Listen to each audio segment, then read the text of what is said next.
Yeah. Iboga is one of the strongest medicines I've found so far, and it was kind of like a mix of all the medicines. It had a little bit of what I experienced in every medicine. So this is all raw. It's just nuts with curry, and then David made these. They're like a macadamia nut stuffed jalapeno, and then you put them in the dehydrator on a low temperature, 113 degrees. So yeah, everything is raw. It's good. And yeah, iboga is the root. It is the root. It is kind of like the master plant. It is kind of like the root of it all. It's like the grandfather and the grandmother mixed. They only have it in West Africa, right? Yeah, mostly. They're not supposed to get it out of there. There was lots of issues with exporting it. In Gabon, Africa, there's a few teachers. Is it only in Gabon, or is it in other places too? I think it's in many different places, but one of the main hubs is Gabon. Yeah. We were trying to find like a tribe out in the middle of nowhere to go live and learn with. And that's like Central West Africa, right?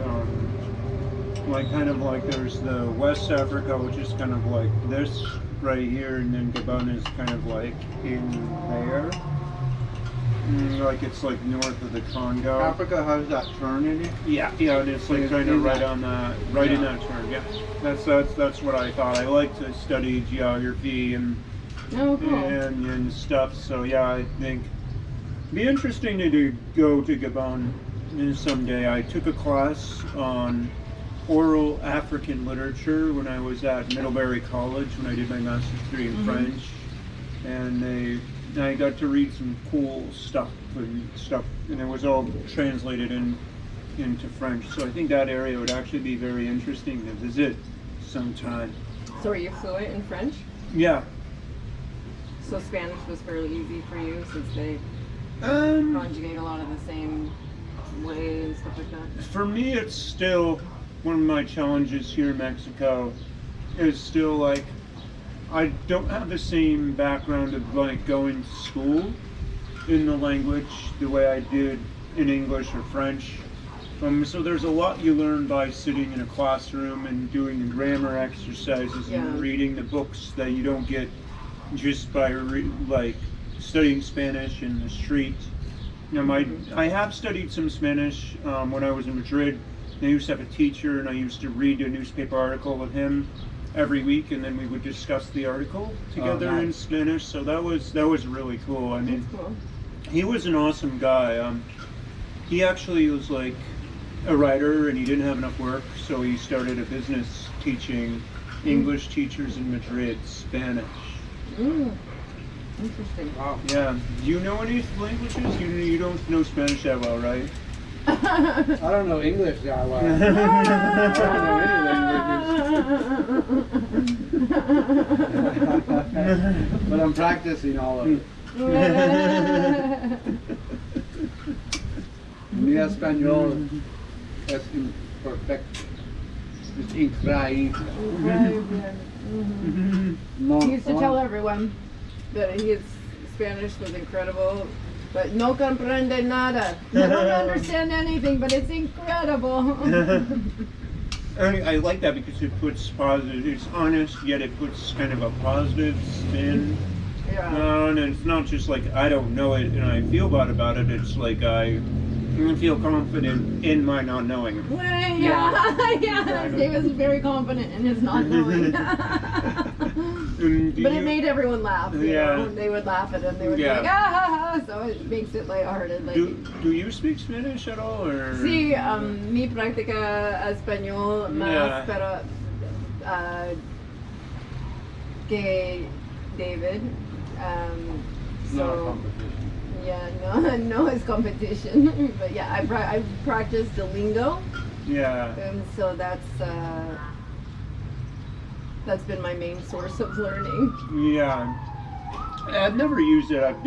I used to be a language teacher, and I've done a lot of different things in language, but that's one thing I haven't done. But it's so like one of the things about just being an American is you just never like really emphasize the languages the same way in the U.S. that you do in other parts of the world. Like Yeah. when I go to Europe, I meet people who can speak like 5 languages perfectly, and I just feel like I think it's the United States is so arrogant. They just think that everyone should speak English. And Yeah. so, I don't know.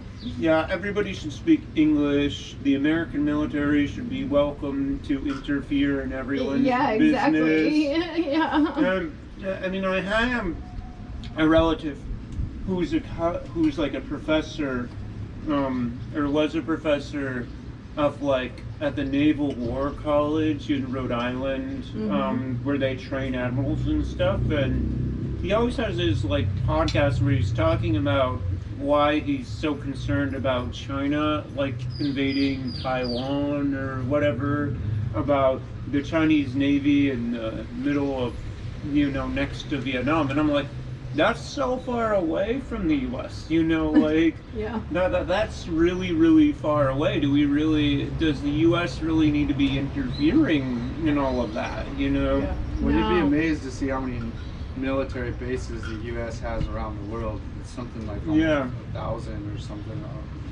Yeah. everywhere. Well, you're from California and Utah, so you probably have spent some time in Nevada, right? Yeah, a little bit. Yeah. But I just love what George Carlin says. Going to war for peace is like fucking for virginity. It's true. Yeah. Doesn't work. To be honest, I think if he were still alive, they wouldn't have been able to pull the so-called elites in power. They wouldn't have been able to pull this whole thing that they pulled over the past 2 years. I don't know if you've ever seen that skit on germs that he did. There's a special skit where he did on germs. Yes, Yeah. I love that one. Where he totally mocks the war on germs and talks about swimming in the river full of crap as a kid, and he's like, people need to practice, with the germs, like if you're so concerned about germs and you never get some practice, when the big one comes, you can't expect to be ready, so you have to, you have to let the germs practice. I mean, I personally, I don't believe in the whole germ theory, but, I think his point is a very valid one, where there's all this fear about the germs. It's a really big problem to have so much fear about germs. It creates fear in people's head. And so for me, I think the biggest virus people have is in their brain. It is. That's the biggest virus, is the mind virus, and people need to learn how to control their minds so that they don't get viruses. Viruses are from your brain. That's where your viruses come Well, from. also from the foods that people consume. Most of the food that the majority of the population consumes is not food. It's processed shit. No The kidding. body doesn't know what to do with. So Yeah. And I mean, perhaps you can, Maya, I don't want to do all the talking, so maybe you can talk about your experience. Do you ever go to like a Mexican convenience store and what it's like going in there? Oh God, there's Coca-Cola everywhere. There's It's all crap, processed stuff. We don't really go to any of those. I like go to the average convenience store and like, this is a food desert, like, I mean, like, most of what's in grocery stores, most of what's in these convenience stores, and you're like, there's nothing to eat in here. Like, how do people eat this crap? I mean, it's ridiculous. Well, you can see there's a lot of Disease. overweight down here. A lot of people are like way overweight. They just have so much gunk in their stomach. The only people that I see are not overweight down here are people in their 20s or lower. And most of it seems like once they hit a certain age in their 20s, they just start filling out. And it's all because of the natural diet that they all have, their tradition of eating fat with fat and eating everything with fat. Everything that they do, they put animal fat in it, and lots of sweets and lots of fried. It's like I saw that in Mauritius too. They had just lots of fried and sugary and sweets, and they're all like overweight and stuff. I think that's just tradition, and they're used to that. They're like, oh, you know, a lot of people are like, oh, that's what my grandma ate. That's what I used to eat. That's what my grandpa ate. That's what we ate. That's what we were always eating. And I don't think that disease is really in the genes. They say cancer and diabetes runs in the genes, but I think it runs with what they eat, the tradition of food. Like if you're eating the same thing that your grandparents ate, then you'll probably have the same ailments that your grandparents ate. Exactly.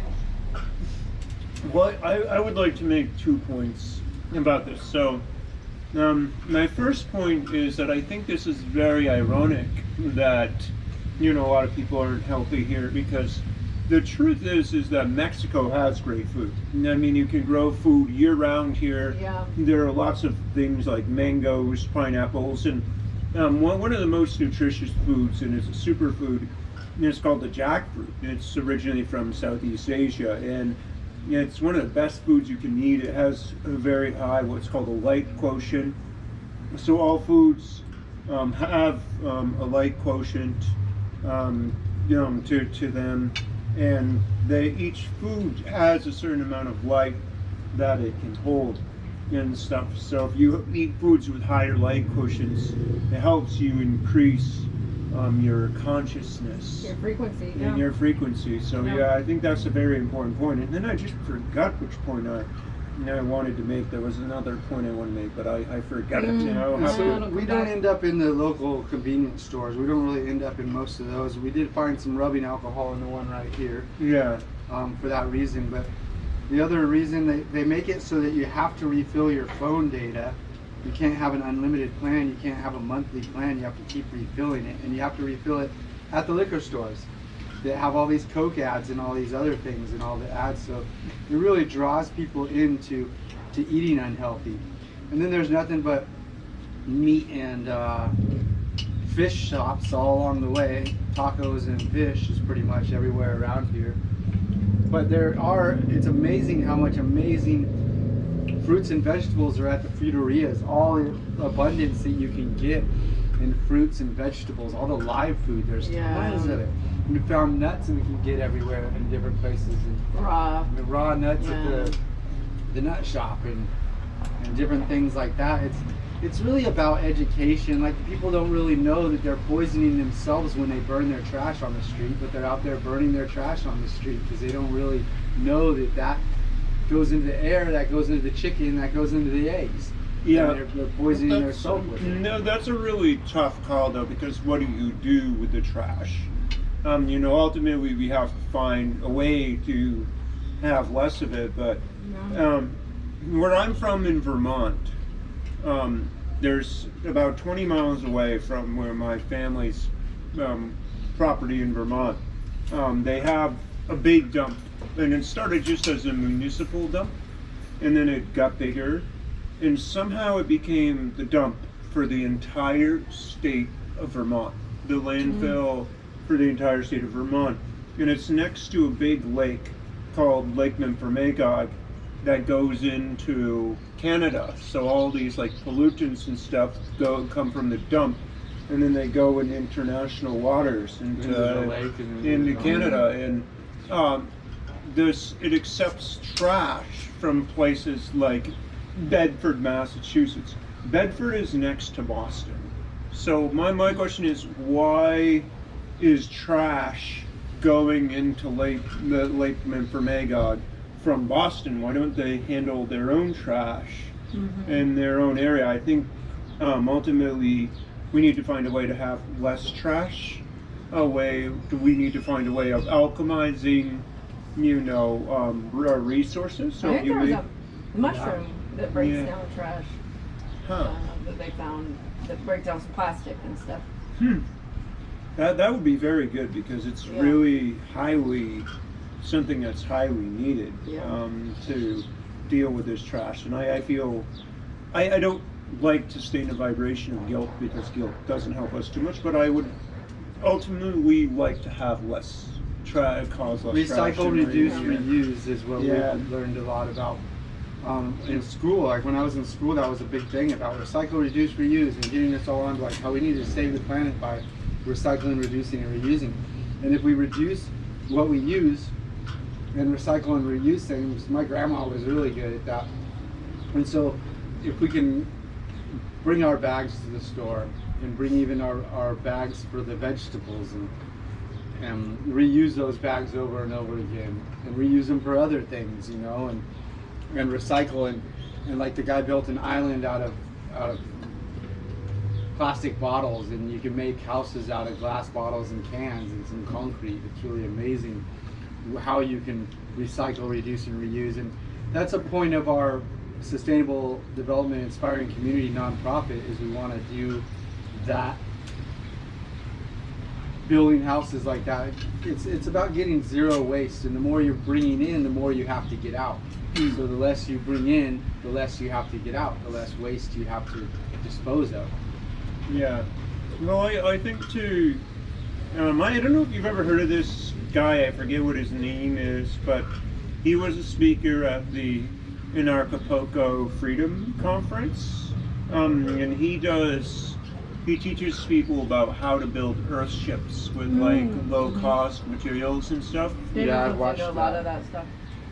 Tires and cans and bottles and all sorts of ways. And making the earth ship, you reuse your water, you catch water, you use the sun and the air in the best ways that you can. It's about getting smarter with building. What do you think about the stuffed jalapenos, Rex? They're good. Thank you. Yeah, David. That was David's. David was most of the. He's the dessert and the stuffed jalapeno chef cool. today. Yeah. And this was like a scramble. Yeah, this is excellent food. You know, I mean, like, this is the best kind of, like, I like the vegan restaurant this time, but this is very, very nice, you know. This is all raw. Yeah. It's another level. Change the next level. Yeah. Yeah, I'm like, I still kind of live like this bachelor existence of living, so I don't have all the proper setup for a lot of things, but I think part of it is you just have to do the best you can with the resources that you're given. So, I don't know, one of the things right now I'm trying to find is naturopathic shampoo. So I don't know if your listeners have thought about this before, but you know, the shampoos and the soaps, they have a lot of toxic chemicals in them. So if there's an ingredient that you can't read what it is, and it has some kind of like fancy scientific name, you know, it's probably not natural. If you can't figure out what it is, it's probably not a good idea. Yep. So I'm still kind of searching to find. I think at Ixiom she has some natural soaps and shampoos. They have soaps. I don't think they have shampoo. But shampoo, Yeah. soap, you could probably use it for Yeah. shampoo. It doesn't I don't quite really work on my hair, but yeah. I have some. I could cut off a little chunk for you if you want. Cool. That I know is all Yeah. natural. Like Yeah. I every item on the Yeah. thing, I'm really particular about that kind of stuff. Yeah. But the point I'm making for your listeners is that it's really important to have these things and to be using them. Also toothpaste. Yeah, we make our own. Yeah, like having naturopathic loose toothpaste. The way Kim likes to say it is like, if you wouldn't eat it, if you wouldn't eat your shampoo, then you shouldn't put it on your skin. If you wouldn't eat your suntan lotion or your lotion, then you shouldn't put it on your skin. Yeah, because your skin absorbs more. Like if you eat something, your stomach and liver can process toxins. You put it on your skin, it's going directly into your system. Yeah. Your skin's your biggest organ, and if you wouldn't eat anything, don't put it on your skin. It's the truth.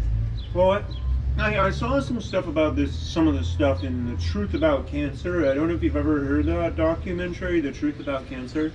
I'm sure I've heard some of the truths, but I don't think I've seen that. Yeah, it's with Ty and Charlene Bollinger and stuff. So they talk about kind of some of the cancer myths, what causes cancer, what's really behind cancer, what you can do about cancer. And I mean, I don't remember specifically where I got this piece of information, but a lot of sunscreen actually also contains like toxic chemicals as well. Like a lot of the toxic chemicals in the sunscreen can actually cause cancer. So, I know. Yeah. So I find this whole thing really ironic. Like, and ultimately our bodies are meant to be in the sun. So and you can also set your intention. For a while I was doing this intention that I could stay in the sun without getting burnt. And I set that intention, and when the sun came out, it would never bother my skin. So we also have to learn how to set intentions. Like, and a lot of people, they lack the imagination. You know, that's the biggest one of the biggest failures, in my opinion, is a failure of imagination. I agree, but I also think some of the foods that we consume, especially oils that are cooked and processed, can make us more susceptible to getting sunburned. So because we sweat it out and the sun cooks our skin. So part of the, David and I, we sunbathe nude every day, but just for 10-15 minutes. We're not doing it to like, we're getting the energy of the sun. But if you go out for hours and hours and you do too much of anything that's good for you, and it's going to become bad, including water. You drink too much water and it can become toxic. You can die from over drinking water. You get too much sun and it can hurt you, So it's just, I think it's about moderation too. And paying attention to your body tempo, like listening to it. If you feel like you're getting burned, get out. Go get in the shade. Once I feel the heat and the sun starting to get strong on me, I'll roll over.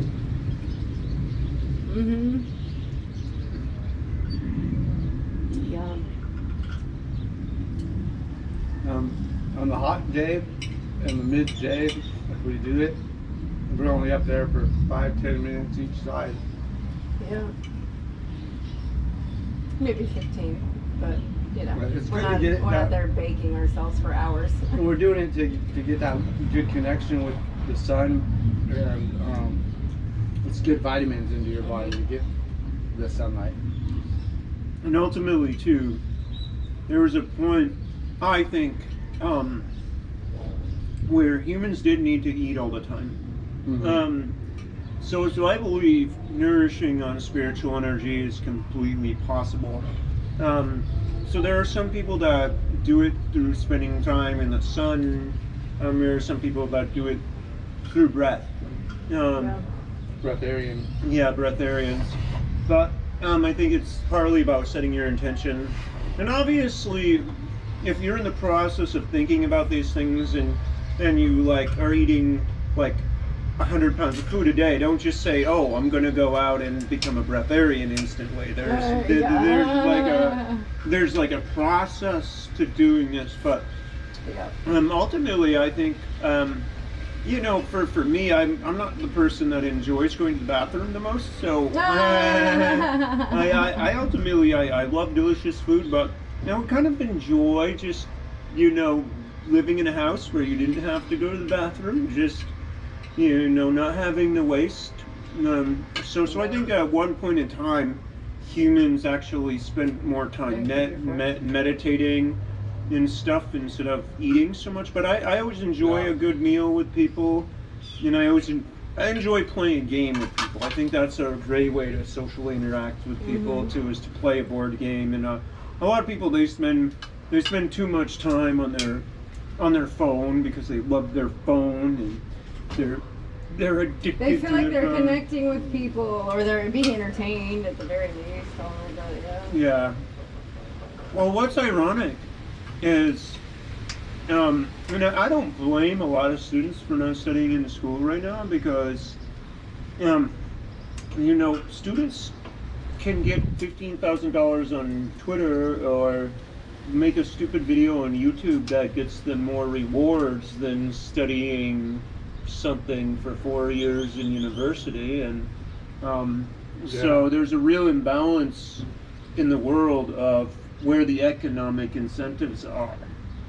You know, there's a couple in Russia, and I don't think they actually work, but they own a mountain lion, and they have like millions of people on YouTube that watch their channel just because they own a mountain lion. They're just waiting for the moment that the mountain lion eats them, and they want to see it live. They want to be there for like it. those one guys. It was a tiger though, wasn't it? They had a tiger. They had a bunch of tigers. Yeah. Yeah.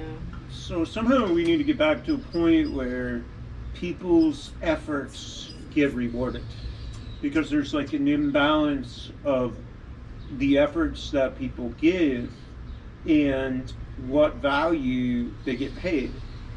So Lionel Messi, for example, I don't know if you know who that is. He's Sure. like a soccer player for Argentina, and he gets paid millions of dollars to kick around a soccer ball.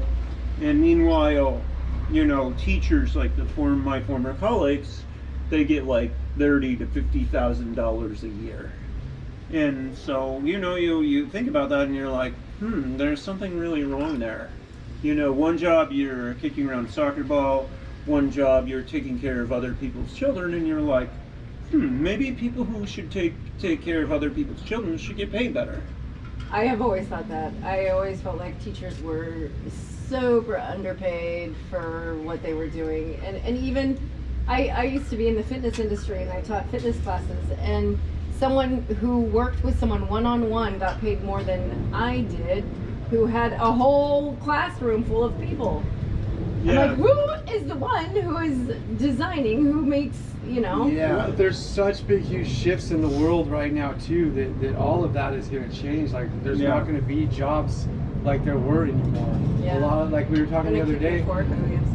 Sure. A lot of the jobs are obsolete, and they will be obsolete, and especially with AI, and especially with all these useless jobs, like you're saying. There's so many useless government jobs and paperwork jobs. And then with this AI, can design and do all of these things now. So there's so many jobs that are in robots. So there's not going to be. It's this setup that it is right now is work, job, get paid. That whole system's just giving shit. Yeah, and why? Not everybody's going to need jobs. Why would you like?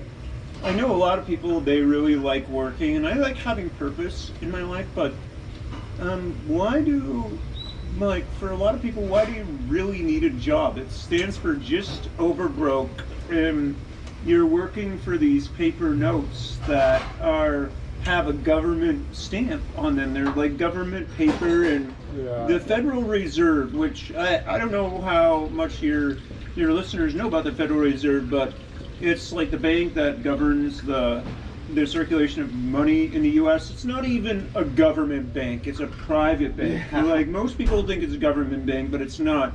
They sell the U.S. dollars. They're printing more and more money every day, so it makes the value. David made this.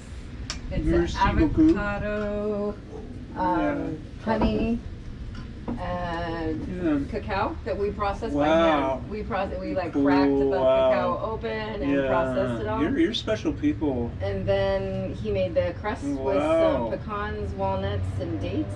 Wow. And then I made the cream out of just the coconut. Wow. With coconut, a little agave, and vanilla, and so all raw. That's amazing. Yeah. That's amazing. Thanks. Yeah. So my point is just like, you're working in this job, and then they're printing your salary out of existence. So, you know, what's the point for people working? I mean, people have to be compensated with real things that have real value. And the money doesn't have much value right now. No. And it just keeps going down and down and down. Yeah. And so when you get the job and you have a high salary, by the time you get out of that job, you're not making barely anything. Like my grandpa's age, you know, they work their whole life to save to be retired, and then once they're retired, their money's not worth as much anymore. It's worth like barely anything, so they can't even like live off of it as they hoped. Yeah, well, everyone always talks about Social Security, and I'll tell you what Social Security really is, and what you really need to do for Social Security to have money for retirement or whatever. what you really need to do is plan on being rich and learn how to manifest money. That's what you really need to learn how to do. So you have to put yourself in the right vibration to attract money to you. So that's like really something that's really important that people have to focus on, is putting themselves in the right vibration to accept money. And it's almost like you have to feel that money's coming in. So when I'm manifesting money, because I work on these meditations twice a day, I kind of imagine that I'm bathing in money, that there's just money just bathing around me. And the meditation I listened to said, you are bathing in it, you are swimming in it. And I imagine I can kind of feel into it, and I feel into the vibration of it. So I feel into this experience I once had where I brought a group of students to Newport, Rhode Island, where the elites had all their mansions in the 19th century. So I took my students on a tour of the mansions, and just imagine that I have the same energy as the mansions have. So I think gratitude for what you have expands into gratitude for, like, because if you're feeling like you're lacking something, yeah, then you are in that energy of lacking something. Yeah. Just being grateful shifts you into an energy of abundance. Like, I feel super abundant. I have all this amazing, wonderful raw food, and I get to do what I want with my time. Abundance, what we've been taught, that it's all this big stuff, and being able to buy a huge mansion, is that really necessary? Well, I guess for happiness? It depends on what you're looking for in your life. So if someone's who desires to do that, that's no issue in my opinion. What I was going to say is I do gratitude meditation every day as well in the morning, where you think of 5 things you're grateful for. So one thing you're grateful for in your life, one skill you're grateful for, one person you're grateful for, and then I think one thing you're grateful for about the day. That's awesome. Yeah, I think gratitude is the most underutilized frequency to attract more to be grateful for. Yeah, I think in school they should have classes where they do gratitude, and they do like gratitude journaling. Like, I'm grateful for my family for having a meal. I'm grateful to my friend for the fact we got to play a fun game at recess together. I wish I had been like, I had a spiritual, I went to a church, but there was never there was never enough focus on the practical exercises of this. It's not just saying thank you. It's about, really spending the time to contemplate gratitude. So I think that was always one of my challenges. So I always try to have gratitude in my life, and I do Temazcal ceremonies, and I send prayers of gratitude on the fire at Temazcal ceremony. So I do that every week. So Temazcal, for your listeners, it's basically a sweat lodge ceremony that they have here in Mexico, and they just call it Temazcal. And in Mexico typically instead of the wigwam out of wood, they make it out of stone, and they bring volcanic rocks into the center of the wigwam, and they have 4 times they do it. They call them the doors, and for each door they bring more rocks, and they pour water on the fire, and not on the fire, on the rocks. And outside there's a sacred fire where you can offer prayers of tobacco on the fire. So I typically do that, where I will put prayers of what I'm grateful for onto the fire, and I do a Temazcal ceremony every week. And so it's like, those that don't even know what a sweat lodge is, it's like a spiritual sauna ceremony with intentions of all sorts of things to positive abundance and gratitude, and it's a really amazing community event of getting together and praying, singing and songs, release. and yeah. And they're actually quite common here in Mexico. I think you have to almost be associated with some kind of Native American tribe in the U.S. Yeah, it's hard to access. Ask for permission or be invited. You can find them though. Have you found any in the U.S.? Yeah, there was a few that I had found, yeah. And David was, he was a firekeeper for years for one. Yeah, I was sweating for 20-something years at this one place. Huh. And doing bear dance ceremonies. I became a firekeeper and prayed a whole lot. Learned from a lot of amazing elders.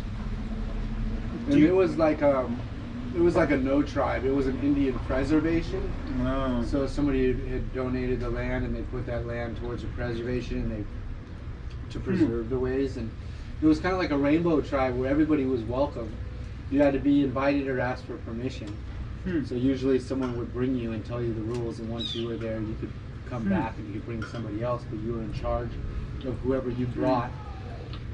And you didn't have to show any papers. You didn't have to be any certain tribe or anything like that. I mean, I got some weird looks being a white guy sometimes, just because I was different than a lot of them. And they weren't used to seeing a firekeeper like that. But it was all good. And then I met a lot of people there that led me to their lodges that were in other places in Southern California and even outside of California. But nothing was like the one that I went to. It was just so home and so natural, and kids would just run and play. And it was really an amazing community. And I never even tried a Temazcal until I came to Mexico. I heard about it. The Azteca dancers would always come to our bear dance ceremony. And one of the Aztec dancer elders, I got to know all of them really well. I became their firekeepers for ceremony. They taught me all sorts of ways. I was hearing about Temazcal, but it was so different still from all the ones that I've seen. I was told that the Temazcal, they dig a hole in the earth and then put logs across the top and cover it in animal hides, but it's you go down into the earth. When the Native American sweat lodge all together is called Inipi, with the fire, the altar, and the hut. And that's like above the ground. That represents Mama Earth's womb. And so all the Temazcals I've been to around here are that, but they're made of earth. Instead of ours was made out of willows. We had 12 willow branches that were stuck in the dirt, and then all the others would wrap around it, and we would throw blankets over it, a certain amount of blankets. And someone tried to remake one of those ceremonies. This guru guy thought he knew what he was doing, and he wrapped it in plastic. And a lot of people died in that ceremony because he had no idea what he was doing. He was just trying to recopy it, you know. Yeah. In these scenes, you have to, on this kind of spiritual scene, you have to really exercise a lot of discernment around who you decide to give your trust to. I know that I've certainly made my mistakes with which people to trust and which people not to trust. Yeah. That one place I felt good about my kids running around while I was in the sweat lodge. You know, it was a safe place for that. And I wouldn't take my kids anywhere else to any other sweat lodge, because even just that energy of the sweat lodge, you know, and around it and other people's energy, if they don't know what they're doing, it's a big energy release. And if you're not directing in a good way, if there's not the right people knowing how to keep that energy flowing in a good way, it wasn't that safe for the children, is what I was taught during those days. But I kind of have a whole new mind on it all now. So we have released now. I mean, we were on the medicine path being initiated to serve ayahuasca. We spent a year here learning Cambo and Bufo and all these, you know, we did rape initiations for people. And now, since our path, doing this 7-day cleanse, that was a ceremony for us, and we have released all medicines now. even Temescal, Oh, because doing anything that we don't eat any hot food, anything that's over a certain temperature or cold or frozen, and we don't take our bodies into extreme temperatures now with the Temescal, or we wouldn't do like an ice bath or anything. Yeah, it keeps us more in a balance that we found. With is a Mother balance Earth, with yeah. what we're working on with our path. Yeah. yeah, I That kind was of a big shift. Yeah, it was a big shift for us because I thought that was going to be our path for the rest of our life, was serving medicine. And I now believe from my experience that doing this cleanse is we become the medicine. We don't need anything outside of us anymore. Once Yeah. you do that inner work, you no longer need any medicine outside of you. You Yeah. are the medicine. Yeah, and the other thing is there's other approaches like meditation. Oh yeah. And there's like energy medicine, which is something I'm very involved with, where I can just call up some imprints and remove them from people's fields. So I think sometimes for a lot of people, it almost becomes like a hobby. Yeah, exactly. You know, a lot of these The sacred ceremonies medicines, and stuff, yeah. communities, it's fun in a certain way, but it becomes a hobby. Yes. And some people, the key lesson they forget is that you don't do the medicine for the sake of the medicine. You do the medicine so that you improve your life. So that you don't have to keep doing the medicine. Yeah, exactly. Yeah, and that's so, what I found is that yeah. people don't do often, not everybody, obviously, but don't do the daily work that it takes to improve your life. They just go to these ceremonies and then they never really shift, and they're not changing. It's like going to church on the weekend and then sinning all week. You know, you go to on the weekend. You know, I could go get my sins forgiven when I go to church, and I could just sin all week from that Yeah, exactly. process. It's Can I like get you that guys in a way. anything else to Yeah. drink or I'll have some water. water? Yeah, thank you. I'd like some water too. Yeah, so yeah, I think a lot of people that get really Maybe kind another of- piece of cake. You can fit one more in that belly of I yours? could fit 7 Oh more my in this God. belly of mine. I Would should you like probably. some more? I'll wanted- have some more. I want another jalapeno popper, but like my tongue's already like Yeah. feeling a little So raw. a little bit more cake Yeah, for you sure, guys? that would be good. Yeah, I'll thank have you. a Merci slice. beaucoup. Yeah, but I think people get in this path. I mean, I've certainly been around a lot of people recently that have been on this path of medicine, and I've kind of felt like I need to go away from it a little bit and to focus more on the kinds of things that I'd like to do in my life. You Yeah. know? So I like to have Beautiful. fun. I like to go to the beach, and I think that's medicine too. And Yeah. we have to recognize that there's medicine in a lot of different things. It's not just about taking rapé. You're taking ayahuasca, and I've taken my fair share of both, but and then I still take a fair amount of rapé. But I think that these things are tools, but they're not the end all be all. Yeah, so all the medicine ceremonies we did, and on the path of service, we had to go deeper and go deeper. Yeah. And that led us to some amazing parts and helped us just rip ourselves open over and over again, and Yeah. rip off our skins over and over again. Yeah. And just to realize that we don't need that, but it helped us get there. Yeah. Now we don't need it, but we Yeah. did along this journey. But now we see that not Yeah. everybody needs this, so we don't have to Yeah. get others to do this. And the medicine now that we're realizing the most is that mindfulness. Yes. Is such an amazing medicine. To Yeah. be here with you now, talking and hanging out. To be here with my food, enjoying Yeah. it. To be sitting on the beach, not closing my eyes, meditating being somewhere else, but sitting on the beach, just taking in all the view Yeah. of the waves and the ocean and everything. And Like, being full-minded. being present, yeah. Yes. And that's what, that's one thing that really stood out to me over the past 3 years that people forgot was the most important thing. Was what's the most amazing gift you can give anybody else? I mean, some people might say a car, a house, a private jet. I know. But yeah, okay, what's the most amazing gift you can give someone else? Your time. Your presence. Your presence. Your presence. Your Presence. presence is a present for somebody else. Yes. So, like, you know, if you, and basically this whole social distancing, or let's not even call it social distancing, let's call it anti-social distancing because it's antisocial. Yes. That took away the most important thing in people's lives, which is their presence. You know, your presence. You know, you don't have holidays with your family, then you don't have presence with your family. Yeah. If you can't see your friends, you don't have presence with your friends. Like, your presence is a sacred thing. And being present in presence is the present. Yeah. Yeah. The presence is the gift. It is being So- here so- now is the gift.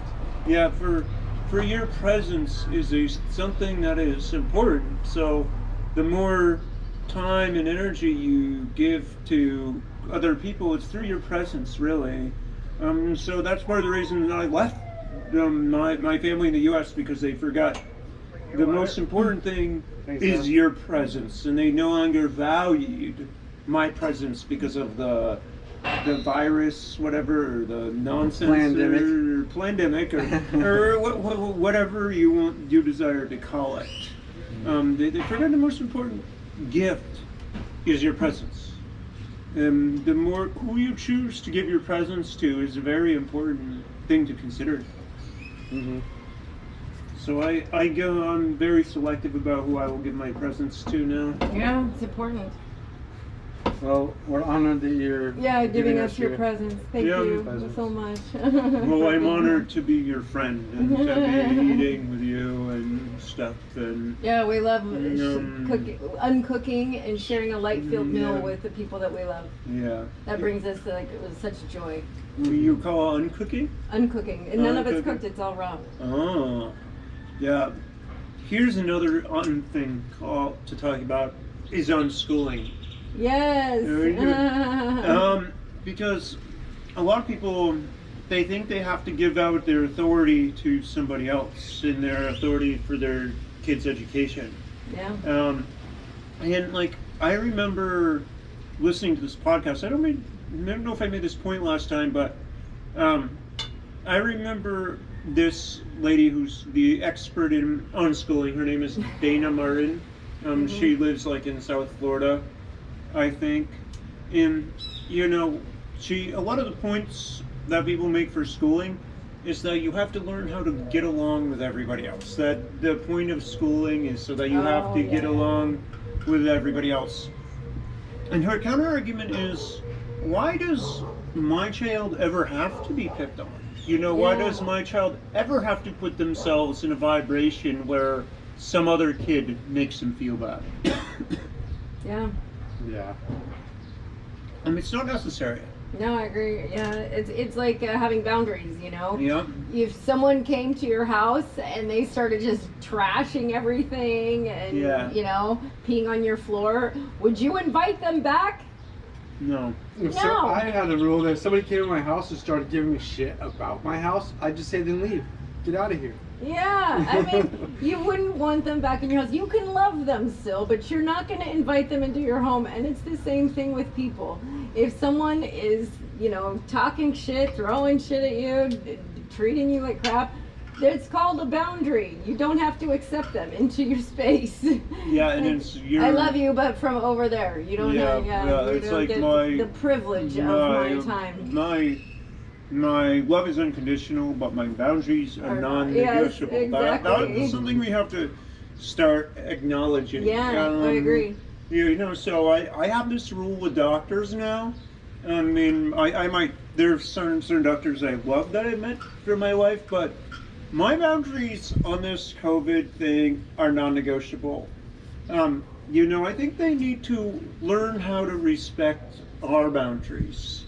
You know, and I think every medical student should have to take a medical ethics class where they learn about people's boundaries. You know, there should be case studies from what's gone on in the past 2 years, and that should be a required course for every medical student that's in medical school. You know, if a student is in medical school, how to honor and respect people's human rights and not to push their fake ideology on other people. Yeah. That's my opinion, and if they're triggered by the fact that I said fake ideology, that's their problem. You know, your triggers are your problem, and they need to learn some. They need to learn some respect, and quite frankly, these doctors and these politicians are getting too big for their boots. What did you say when you first got here, Rex, that made me laugh so hard? We need to trade the.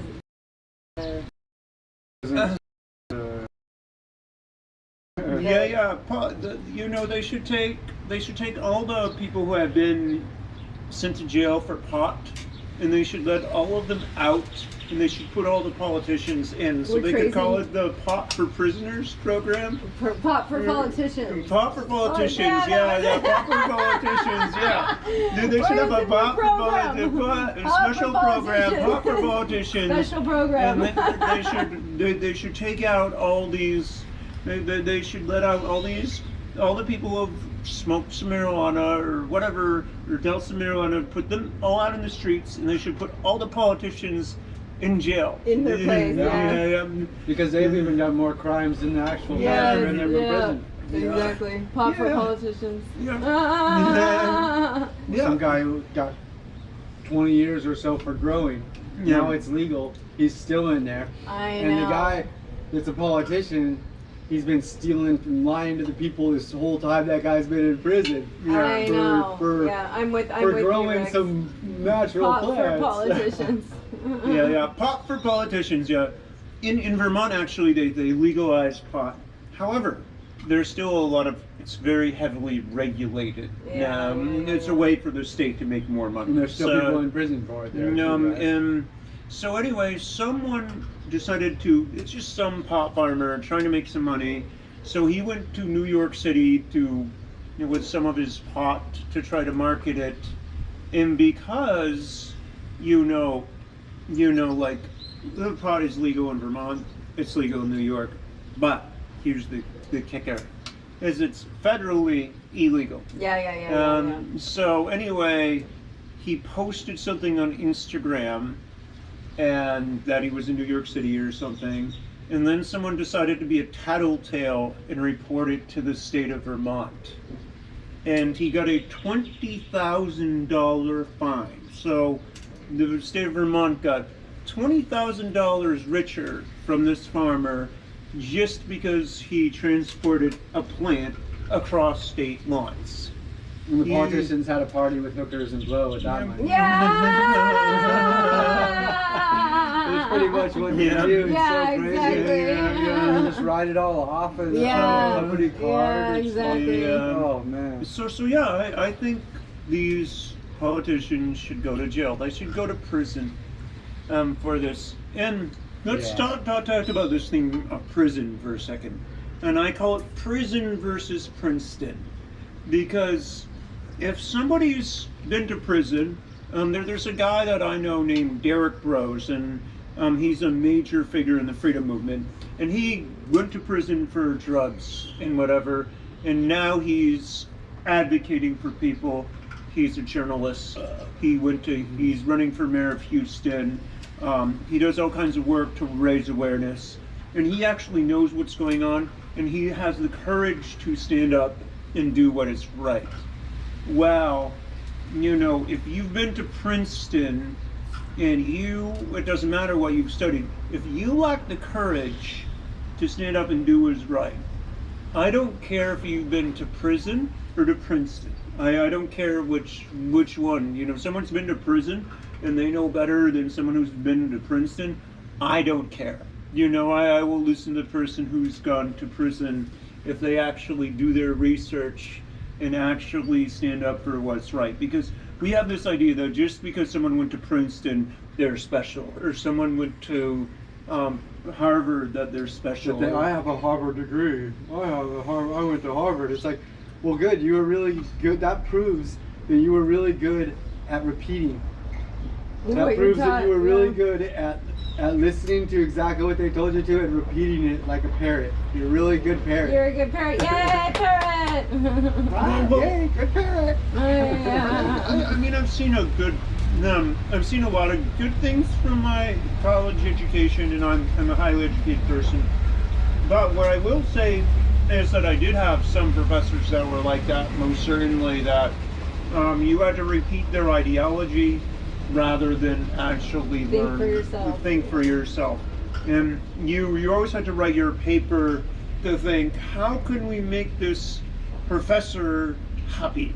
You know, like with the parameters. With the parameters. Like, I had one professor where this was an education class, and so I go to class and I was the only one talking in class. So you might ask yourself, why is that? Why was I the only one talking? Was it I was trying to dominate the conversation? No, but that's what my professor thought. She thought that I was doing that because I was a man and whatever. But what she did not realize is that nobody else had done their reading. So I was the only one that could talk. It's kind of like when you're sitting in class and you know you haven't done your homework, so you're looking at the cliff notes from the night before, or you're scanning the first page and the last page, but you haven't read all the middle pages to know all the meat and bones. And so I had done that, and I was the only one that could talk intelligently as a result, and she assumed that I had actually been doing this because I was some kind of a toxic man or some stupid thing, but that was her ideology. And it's very surprising to me because this was a professor of education, right? So you'd think a professor of education, one of their first requirements would be to know whether their students had done their homework or not. Yeah. Because that's what you have to know as a teacher, right? Have your students done their homework or not? You know, if you're too dumb as a teacher to recognize whether your students haven't done their homework or not, then I don't know if you're that great a teacher. And if you're a professor trying to teach teachers how to be teachers, then you definitely should know that. Yeah. There should be some kind of exam for that. To see if people have done their homework. Yeah. Yeah, I don't know. I don't care anymore. The education system's so out of whack, and they've taught students nothing for 2 years other than how to spray their desk and wear a mask. Yeah. Good soldier. Yep. Yeah, for me, school was like, I couldn't just sit there and listen to the teacher lectures and stuff. All I could do is find funny jokes to remark of what he was saying. Whatever the teacher was saying, I'd be able to turn it right around and make a funny joke out of it. I didn't. You would spend a lot of time in the hall. Yeah, I got kicked out of class a lot. I'd rather. That was great. I enjoyed that. And I failed a lot of classes in school, but I still graduated somehow. Well, they didn't want you. They put me in a Vantage program, so they gave me a program where I had to complete everything 100%. Every single one of my assignments had to be at 100%.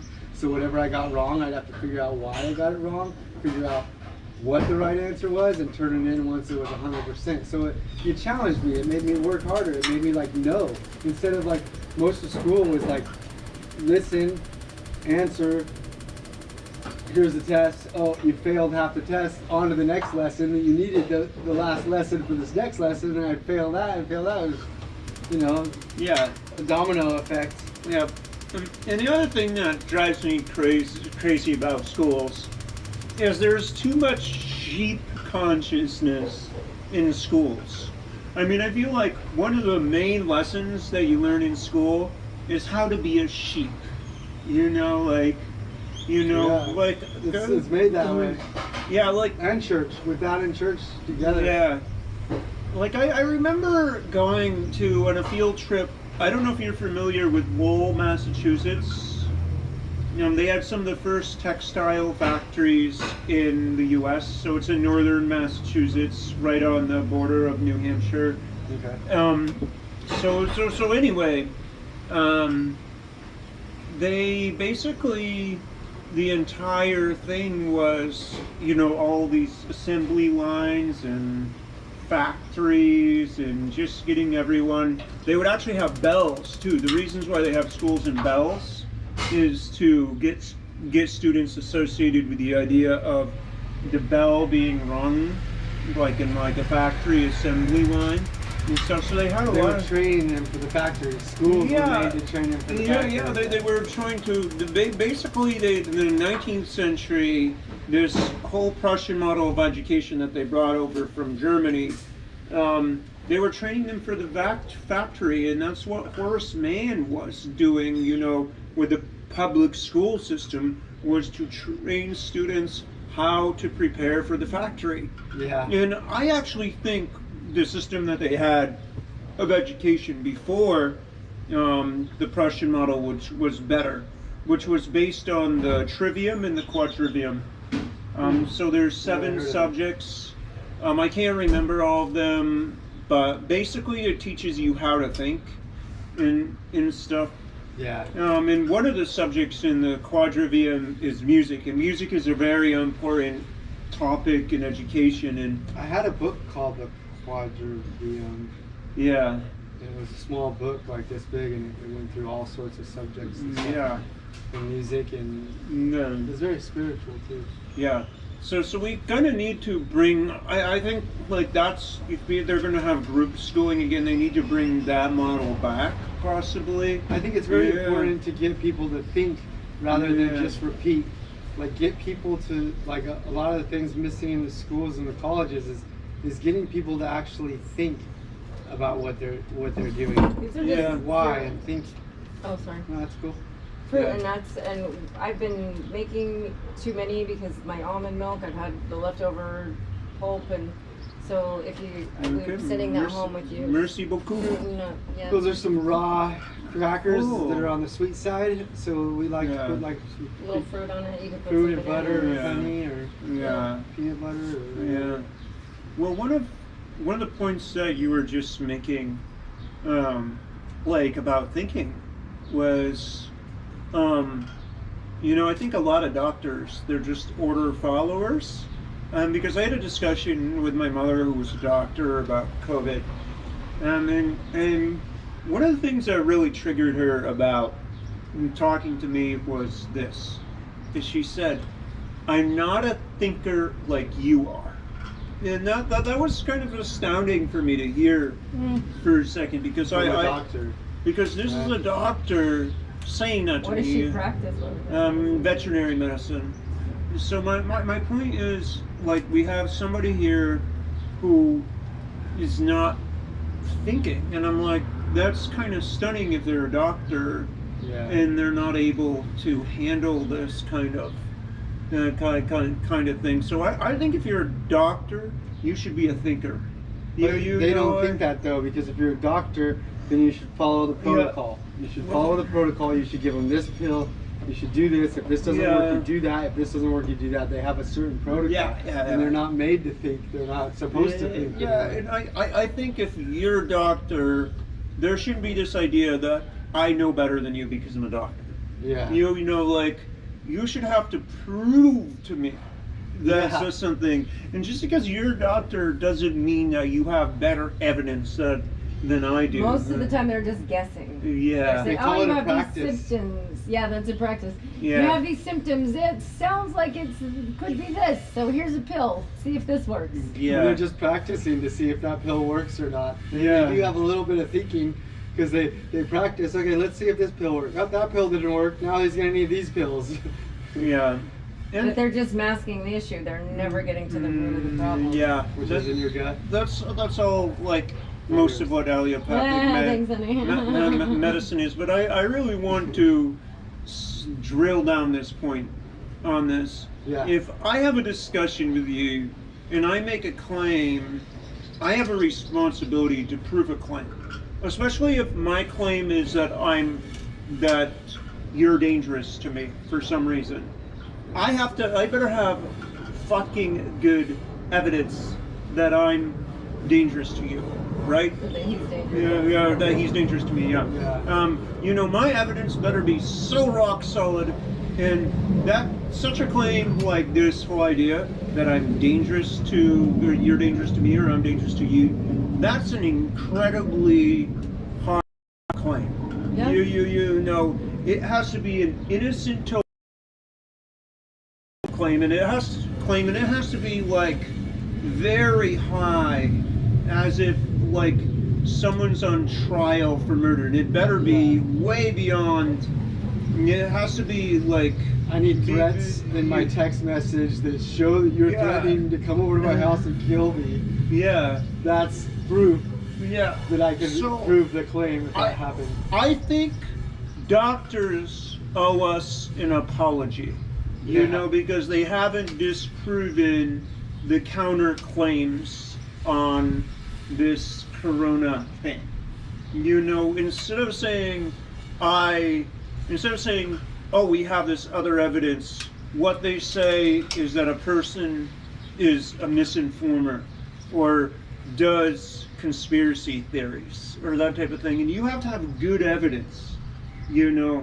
I think, and when you say we're going to censor people, I think that's not okay. We have to start telling them that we're not going to allow that again. We're not going to just say, we're not going to tolerate being told that, we're not allowed to speak. I think the freedom of speech is one of the most sacrosanct human rights that there is. In the fact that over the past 3 years, people haven't had a right to voice their opinion is ridiculous. Yeah. There was people getting arrested in teacher board meetings where the parents would go into these board meetings and say, no, that's not right. You should not be teaching my kids this stuff. And a whole lot of parents were standing up saying, no, you cannot teach our kids this. And parents were getting arrested in those meetings for that because they were removing that freedom of speech and freedom of their kids being taught what they think. They shouldn't be teaching kids some things. There should be a special school for that. Should. Well, I have a lot to say on this topic because I've been there with the doctors who stood up for human rights. Over the past 2 years, I was at a summit in Kansas City where I don't know if I shared this in the last podcast we had, but the first day of the podcast, and the summit for this Health Freedom Summit, we were there inside the convention center. Everything was going well, and it was a Health Freedom Summit. So you kind of expect that they would know that no one's going to wear a mask at a Health Freedom Summit. And the second day we get to the summit, and there's a door on the convention center that says summit has been canceled, and there's like a group of 30 people outside. So we ended up having to have our summit in the park. So we had to do it because they weren't allowed to do it indoors because of the stupid rules that they did. You couldn't have a certain amount of people indoors, so then they probably weren't allowed to do it indoors. Because of the stupid laws. So I was there on that day, and it's ironic because we weren't allowed to have our summit indoors, but the Kansas City Chiefs were allowed to play to a full crowd unmasked. Well, because the United States is basically Rome. If you give them, entertainment, the football, all these things, entertain them and keep them fed, and then they won't rebel. That is basically what Rome said, and that's what the United States is. Bread and so like the reason they're allowed to do in football is it's a bread and circus event. It is. Give them bread and circus, and they won't revolt. Yes. Yep, and that's what a lot of I think we've been talking a lot about we've been talking a lot about food, and so let's stick with this bread and circus topic for a second. And so a lot of people, it's not just what food you're putting in, but it's also what thoughts you're putting into your head. So if you are watching too much TV all the time and all these bread and circus things on TV, that it's dumbing you down. You know, it's making you dumber to watch purpose. too much TV. And like you said, too much team. Yeah. Team sports and stuff. Yeah. Yeah, because then people, what are they doing? They're literally getting in these fights over whose team is better, and it's just one more way to create division Yeah. Well, and separation. I guess at least it's something to do. I mean, so sometimes I'm like, yeah, it's something fun to do, but ultimately I think people should pay less attention to stuff like that and more attention to raising consciousness, more attention to meditation, more attention to what food you eat, more attention to learning healing skills, and more attention to educating their kids properly. And I think ultimately people need to stop giving their attention to the government. They need to stop giving their attention to the media. They need to stop giving their attention to doctors. They need to stop giving their attention to health officials because they have failed. They have failed us, and it's time to acknowledge that. And I ultimately think some of the people who lied to us, they should go to jail. That's my opinion. I don't wish I don't wish ill upon anyone, but there's been a real lack of accountability. Yeah. But I don't know that jail is going to do anything. Yeah. I do believe in the, not just believe, I know that we are one, Yeah. right? Yeah. So these people that have done harmful things, how can we rehabilitate them? Because prisons clearly don't work. That's a good point. They need to go to these custom-made rehabilitation centers where they have people like Richie with some Cambo and some Bufo, or with a fast. You set them up to rehabilitate and to learn and to see if they, if some of these people did ayahuasca once, it flip them over into a whole nother realm in their life. And we could have special rehabilitation centers. Yeah. But they should still be held accountable for the decisions and choices that they made, and they all will be, because every decision that we make, we are accountable for, whether it's the government or prison or court. Every action has its reaction. So no matter what those people did, if they've lied and harmed people, it will come back to them. It's just the way. It's the law of the universe. Yeah, and so that's part of the reason why it is important to do the healing path as well, and to do your healing journey so that you're able to undo whatever Hurt people, heal people, heal people. Yeah, and so like if you were, if you've said something wrong to somebody, to send them a prayer on the fire or whatever. And it's really important work to be doing and to be setting your intentions out there to send good energy to others. And yeah, I do believe they should be these people should be sent to prison, but ultimately I do wish people well.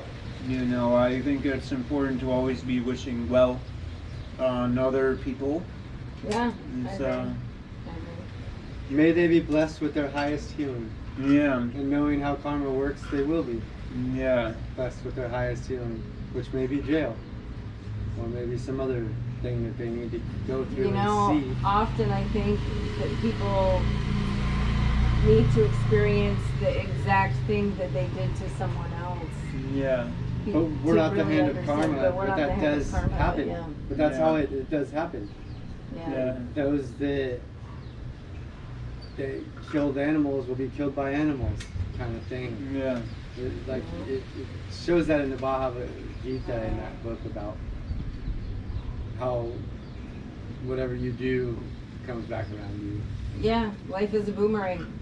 Put out what you want to get back.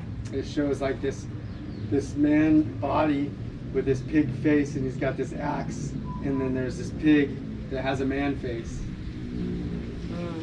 It shows it like that. Yeah. Yeah. Yep, whatever you put out, you will receive back at some point. So there's no needing to pray or hope or wish for someone to get what they deserve, because everybody is going to. Everybody will. Everybody is blessed with their highest healing. Everybody is on their path to their highest healing. Whatever it is they need. We don't need to be the hand of karma. We don't need to wish anybody for that. We don't need to pray for anybody that, because they're going to get that. Yeah, and I think it's important not to pray for that. I think it's only important to set prayers with positive intentions. Yeah, big time.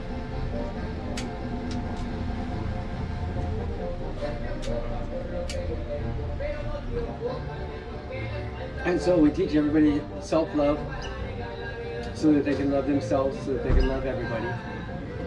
We teach people forgiveness and gratitude, and help give them the tools that we need when they're ready. Simplicity too, simplicity of living, simplicity I mean, because if you think that you need something, then once you get that, then you're gonna set your goal and need something else, and more. It'll be this never-ending void to fill of needing something more. It's like the ceremony seeking or whatever, yeah. or anything really.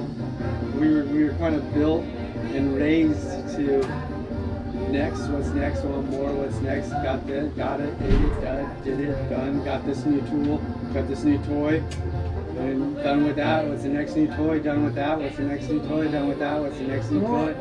And it's like society has been created that way, and that straight line where things just fall off. Well, I think too, people also don't know how to circulate things as well. I think especially people in the baby boomer generation, they have all this stuff and they don't know how to circulate this stuff that they have when they no longer need it. Or they think that there's going to be people that want it in the future, or that kind of thing. So they have these like big houses with all kinds of stuff that really, they would have been better off circulating some of that. Because like when you circulate things, then you have room for other things to circulate to you too. So I've done this with things like one day I was at a Freedom Festival and I had all these boxes of tea, and I just gave everyone a box of tea. It was like $50 worth of tea, and I wasn't using it at the time, and so I just circulated all the tea out to other people. Beautiful. Yeah, we had a 3-bedroom house, and now we're down to suitcases, giving away all that stuff, and selling some and giving away. And burning some. We had a ceremony where David, he had a spiritual staff that, a lot of our spiritual tools, our Hape tools, and all the stuff, we just released the fire ceremony. Don't need it anymore. Interesting. Yeah, I had my staff of spiritual authority with all my eagle feathers and things on them, and put them in the fire. Took my rattles and my medicine bag and gave it all to the fire. Released it. Yeah. Down to one little rattle that I have now. Yeah, I did that before I left Vermont. I had all these old papers and stuff, and I had a giant fire where I burned tons of papers and stuff. Yeah. There were like 20 years of papers got burned and stuff, and it's like, why are we collecting so many papers? What do we need all these papers for? What a release, huh? Yeah, it's just one of these things that the entire economy runs on. You have to have a paper, so you're in compliance with some stupid law, and then you have lawyers that are hired to make sure they're within compliance. It's just it's so much easier down here in Mexico, because if you want to set up a business, you can take a table in whatever you're selling and go in front of the street and start selling it. Anywhere. Yeah. Or right after your house, you turn your house into a restaurant. Yeah. And it's not like you have all these like government health inspectors or all these government people bothering you. Yeah, yeah, exactly. You know, Yeah, they're much more pro life, I would say, here, because even during the pandemic, when we talked to our friends that lived here, all the businesses were still open. They didn't try to shut down small business. They thought it was better for people to be able to work. Yeah. I live on a street a couple blocks away from here, and there are still, I don't know if it's mandatory anymore, but you still see students going to school in masks. And what's really disturbing is you'll see the kid wearing the mask and the adult not wearing the mask. They think that they're protecting their child. That's how uneducated they really are. Yeah, well, it's always like this, like, I think we were talking about sunscreen earlier in this conversation, where whenever it's like someone saying you're protecting you from someone, usually it's a load of crap. Like, is what it is. You know, it's always like the government uses that line all the time to do the worst things. I mean, like, I don't consider myself a Republican, but one thing that Ronald Reagan said that I agree with is the last thing you want to hear is "I'm the government and I'm here to help." That's that's the last thing you ever want to hear from government. You know, government has proven in the past 2 years they can't be trusted. I mean, I don't know why people couldn't figure it out from before. I mean, the U.S. invaded Iraq without any investigation, any proof whatsoever. But yeah, it's one of these things where, yeah, people need to learn how to take some more responsibilities in their lives, and you always want to remember problem, reaction, solution. So those in power, they often create some kind of problem because they want some kind of reaction for people, and then they want a solution. And the solution is for you to give away your sovereignty, your power, and your money to them. That's what these solutions are. Well, if you create a problem, yeah, then you're gonna have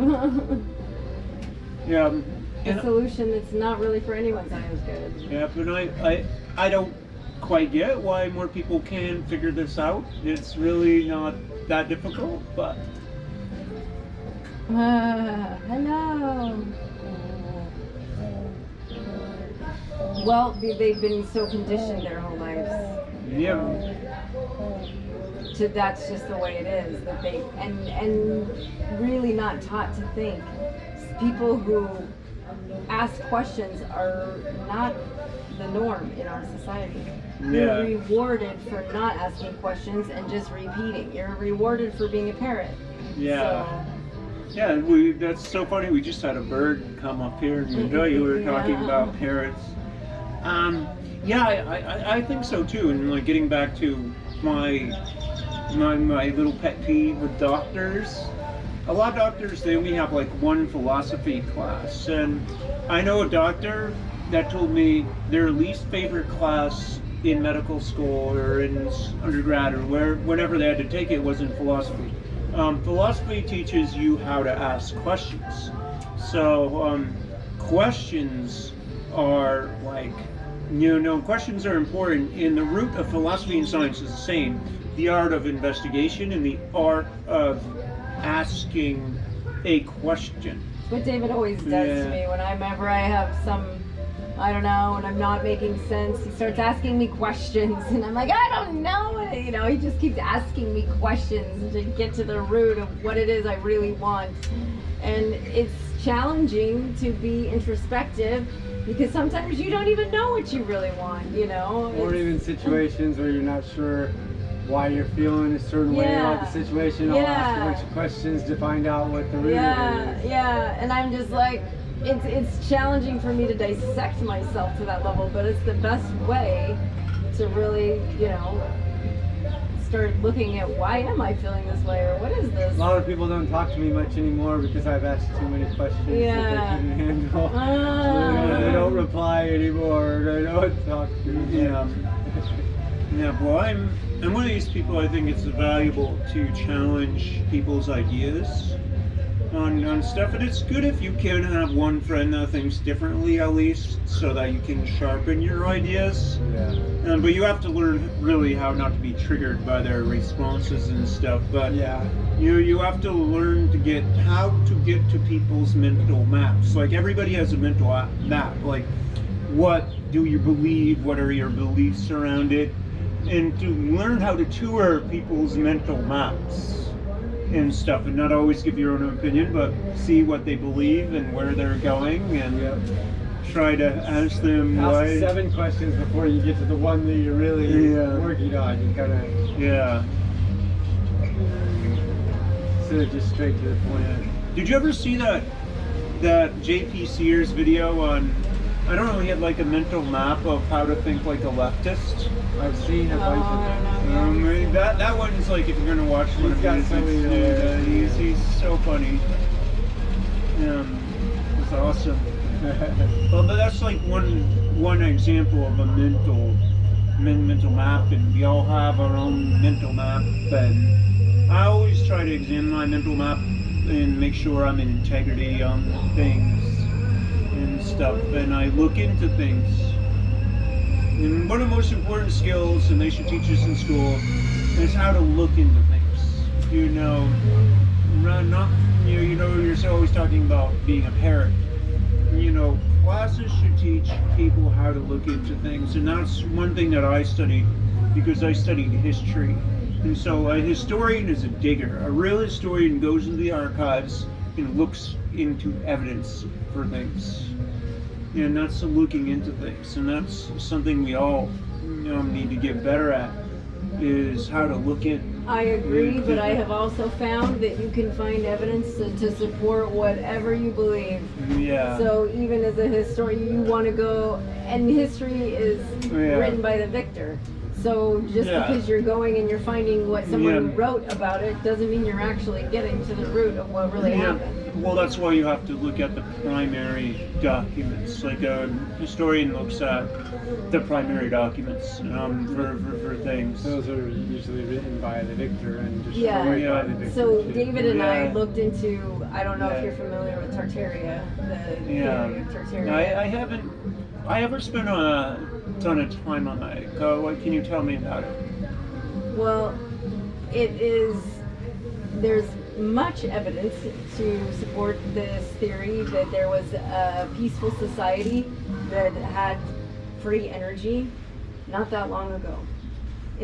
Just before, like in the 1800s, and then there was this huge mud flood, and the Freemasons came in and took over, without a fight, a lot of these buildings, and turned them into state capitals, churches, and different things, and forced everyone to adhere to their ideology. That's why they call it Freemasonry. They got it for free. Yeah. And that you can't even find, they don't even build buildings like this anymore because they can't. Like this was a lot of, and they say, oh, it was this Gothic age. Well, no, it was, and so anyway, David and I went and started digging, went to these churches and played flutes and sang in them and different things. And one guy who was not a member of the church but just worked there, he took us down into the basement, and there was a bloody handprint on the cement wall. And so and then I took pictures of the people who founded this church, and then I looked into their history. And I could tell whoever wrote it, they were totally skewing it to make it look like it wasn't this evil takeover, but it was. He said one of the missionaries came in and didn't agree with the mission. Well, why would a missionary not agree with the mission if it was to convert people to their way of thinking? Every missionary, that's their goal. It's because there was more underlying things. And this one gentleman in the history, most of his family died. Yeah. And because there was this horrible, war going on, but that's not what the history books are saying. Yeah. So you have to read between the lines in a lot of these things. Well, one of the points I would like to make, since I spent a lot of time in France, is about Notre Dame Cathedral. And so, I can't remember what year they started. It was sometime like in the 1000s. You know, like it's a very old cathedral. I think it like took 200 years to build, but it was very, very early on in the last millennia, basically. And you look at the population in Paris. Paris only had 10,000 people, and you think about the type of labor for the amount of technology that we're told they had at the time to build Notre Dame, and we're supposed to believe that they just did it using this very primitive technology. The same thing with the Mormon Temple Square. It's just like in that. Utah. They supposedly came over on hand carts, and half of them died in this trek, and then they built this ginormous, temple with, impossible. And people just believe whatever they're told. They don't question. They don't think, well, how did they do that? How was that possible? I'm honestly convinced that people had access to technologies and stuff that we no longer have access to. Oh, for sure. Today. And I even think about something where I was reading an article the other day. Somehow, I don't pay too much attention to media, but somehow this popped into my life. Where it was on the cell phone. And it was talking about how the cell phone is 50 years old. And I'm like, what do you mean the cell phone is 50 years old? Like, the average person's only had it for about 20 years. I remember when I was on a trip to France in the 1990s, they had cell phones when I was in France, and that was like something we didn't really have in my area. So, the average, only a few people have had access to cell phones for the past, the average person's had it for about 20 years. Some people in certain places had it for about 10 years before, but they were saying that it's 50 years old technology. So it's a 50-year-old technology. Why haven't we had access to it for all 50 years? There's so much of it that we don't have access to technology. Yeah. They're squishing it down on us. Yeah. Well, they've known how to clone humans for a long time. There's evidence that there was a mass cloning project done to repopulate large cities back in the 1800s. Yeah. People don't, but they don't put this stuff out for public. Yeah. As history or anything that they don't want the public to know. So, and people don't usually ask questions. They just believe whatever they're told. Yep, and it's especially shocking to me too that a lot of Americans just believe what they're told because, I used to teach in Asia, and you kind of expect that in Asia because, there's a lot of communist societies like China and Vietnam, but I've been stunned about how compliant people are about just believing what they're told, and it's the way they trained us. I didn't realize how communist all this is because when somebody asks me to jump, my question isn't. The question I ask isn't how high. It's like, why do I need to jump? Why is it necessary for me to jump? But the problem is, a lot of people, they just ask, how high do I need to jump? They don't ask, why do I need to jump? I'm like, if I need to jump, you better give me a good reason why I need to jump. I have a little, I'll admit it, I have a little bit of an attitude. You need to have one to stay sane in this day and age. You have to have a unhealthy, a healthy disrespect for authority because otherwise you're just going to be rolled over, bent over and screwed up the ass. Steamrolled, completely steamrolled, and people don't know how to stand up for themselves anymore. I know. There's a lack of real courage. I'm going to just say this to most men out there. I think most men out there are weak these days. They lack, you're part of your role as a man is to stand up for the women and the children, and to protect women and children. And so, like, if the government's doing something that's wrong, in my opinion, you have an obligation as a man to stand up for what's right. And I see so few men that have any courage. I mean, I'm like, what happened to this mythical Boston Tea Party? I don't know if you're familiar with the myth. We'll call it a myth because it's probably not even real anymore.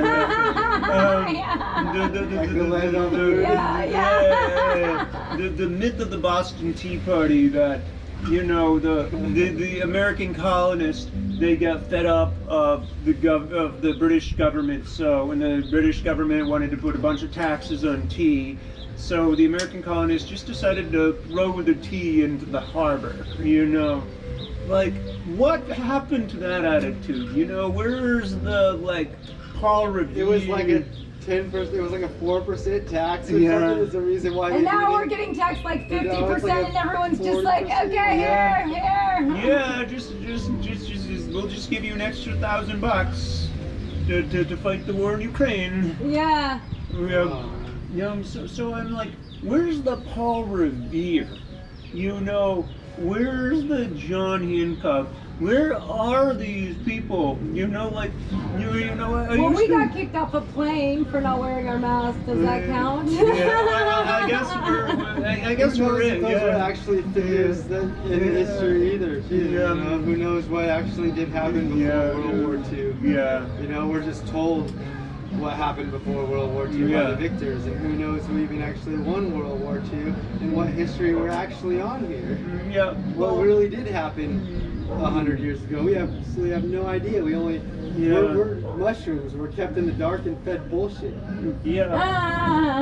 Well, I was always told that, you know, the U.S. won World War II to fight the Nazis and to have the American flag, wave the American flag on the 4th of July parade, and that it was for freedom. And, you know, I don't know about you, but I gave up my job in education, and it compromised my ability to earn a living. And I'm just gonna ask the question, where's the fucking freedom in that? You know, there's no freedom. Well, if you look at, like, who succeeded in World War II, would you say that whoever succeeded is the one that won the war? Because Germany, everything that they set out to do, they accomplished. So who won the war? I don't know. Like, Germany got totally destroyed in that war. But that's the physical land, though. Yeah. And they actually set out and did everything that they wanted to do. And that's just what we hear too. Like, who knows anything? We're only just fed bullshit. I mean, like, I by our controllers. My understanding is still there was some very dark stuff going on with Germany, so I do not think that can be ignored. But there's also a lot of things that happened on the Allied side of the world that that you know, that were not talked about, that were not written about, that were not focused upon. And so, like, for example, at the end of the war, you know, the U.S. firebombed Dresden, you know, this beautiful city, and, you know, basically East Germany, the southern part. And it wasn't really necessary to bomb. You know, the German military was already crumbling. There was really no reason to do that, but it was not.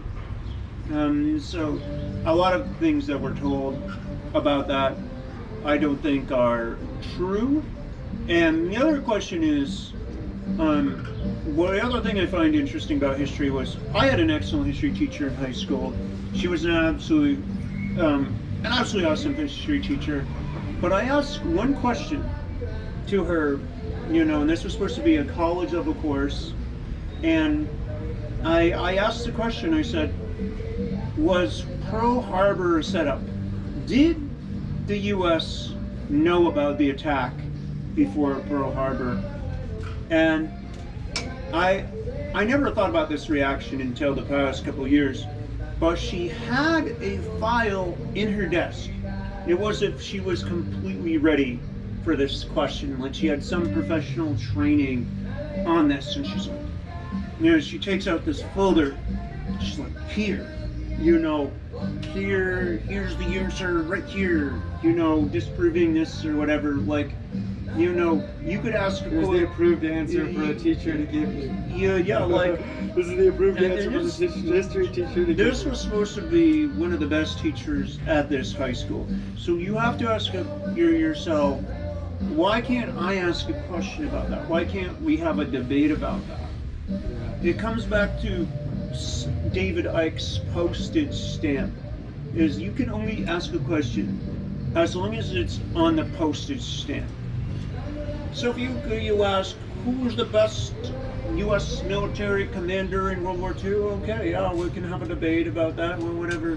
But if you ask, was the U.S. really, did they know about the attack before the war? If you ask that question, you are told, nope, you got to get back in line. You're not allowed to explore that question. So on a whole subject of the subject, I don't really know or care about what is true or what is the truth or what happened before right here, right now. Yeah. Anything other that was previous to this present moment could just be a figment of my imagination. It could be just AI's interpretation of a program that is within the matrix of any of this. So who knows what anything of anything actually happened? Who knows if I was actually born in Anaheim? Who knows if any of this, who knows if I actually did go to high school, because who knows if those memories are actually true, or who knows much of anything, and what any of that actually even matters, rather than like right here, right now. Well, what can we actually say? Well,